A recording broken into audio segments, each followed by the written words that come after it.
Social media personality Franco Mabanta and 4 co-accused were arraigned this morning over the robbery extortion case filed by former House Speaker Martin Romualdez.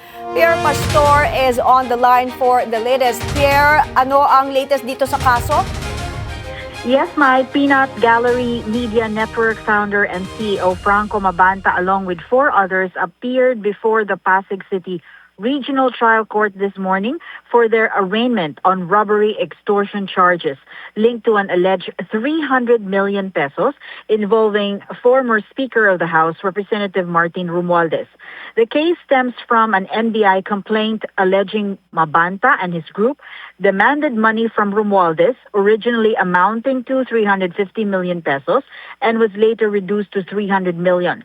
This is in exchange of not releasing a video allegedly linking Romualdez to flood control corruption.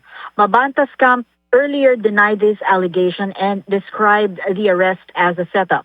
Mabanta arrived at the Pasig City Regional Trial Court with his legal counsel ahead of schedule, though we were not able to get hold of him or any of his companions after the proceedings. We were able to interview the legal counsel of Romualdez, attorney Elaine Atienza. She said they have a strong case against Mabanta and his group based on the evidences. Further details were withheld as the case is already subject to a proceeding. Attorney Atienza also stressed that the court is the proper forum and they trust that it will deal with the matter fairly.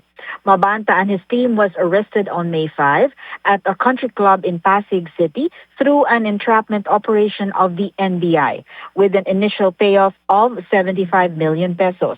They were able to post bail on May 10. Mike? Pero may update pa ba dito sa isa pang anchor ng PGMN na si CJ Hero na sinasabing dawit din sa kaso? On this coverage, May, hindi kami nakakuha ng story on Hero dahil ang binantayan namin ay itong yung arraignment lang ni Mabanta and his team. So maybe later we will have details on that. All right, thank you, Pierre Pastor reporting.